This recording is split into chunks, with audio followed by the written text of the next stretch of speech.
cheated after 20 years of marriage, a story of love, betrayal, and self-discovery.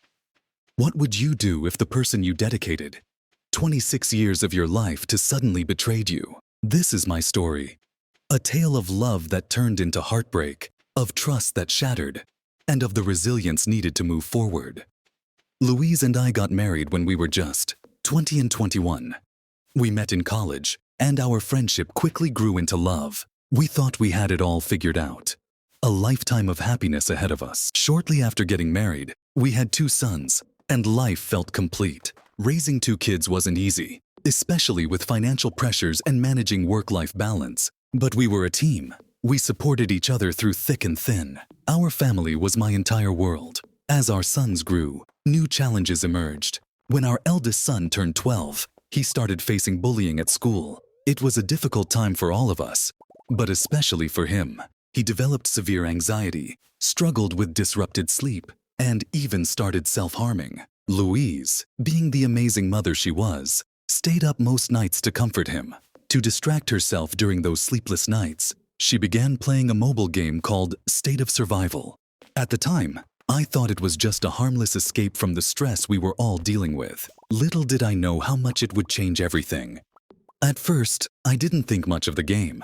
I believed it was a way for Louise to cope with the challenges we were facing as a family. Meanwhile, I threw myself into work, trying to make sure the practical side of our life was smooth. I handled the bills, the housework, and everything else I could manage. But in focusing so much on the logistics of life, I unknowingly became emotionally distant. Over time, I noticed that Louise was becoming more withdrawn. She spent hours on her phone, deeply engrossed in the game and its chat features. Whenever I tried to talk to her, she seemed uninterested or distracted. At first, I attributed it to the stress of parenting. But as the months went by, I started feeling like I was losing her. One day, on her birthday, she received a package from her gaming group.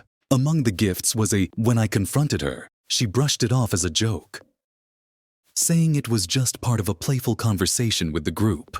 I expressed how inappropriate it was for her to accept something like that as a married woman, and she assured me she'd talk to them about it.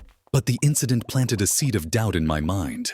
Other small things began to bother me. Louise became overly protective of her phone. She'd avoid conversations when I was around, and if I asked her anything while she was on a Discord call, she'd either ignore me or respond vaguely. None of these things, on their own, felt like enough to confront her, but they added up. 6 months ago, everything came to a head. Louise began having an emotional affair with someone she met through the game. She didn't outright admit it at first, but her behavior made it clear that something was wrong. One day, she told me and the kids that she was going on a girls' shopping trip with some friends she had met through the game.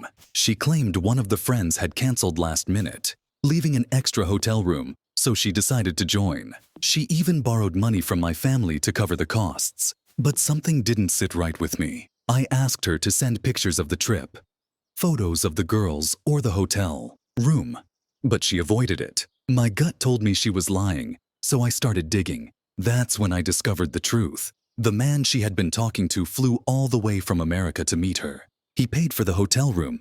She had fabricated the entire story about the girls' trip to cover up their plans. When I confronted her, she finally admitted to the affair. She broke down, claiming she was confused, lost, and didn't know how she could lie to everyone.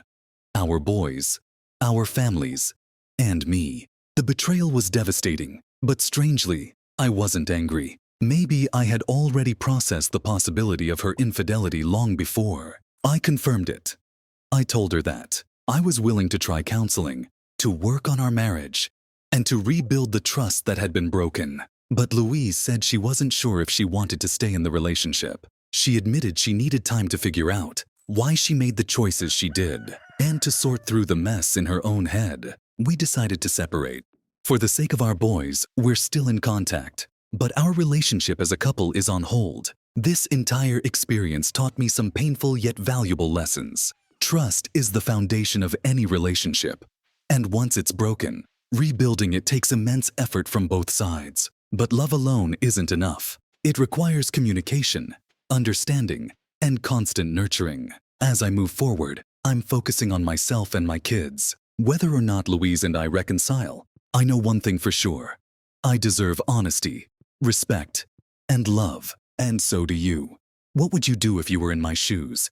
Fight for the love you've built or let go and start anew. Thank you for watching. If this story resonated with you, make sure to hit that like button and share your thoughts in the comments below. I'd love to hear your perspective. And don't forget to subscribe to Every Story Matters for more captivating tales. Turn on the notification bell so you never miss a story that could inspire, surprise, or even change your life. Because here, every story matters. See you in the next one.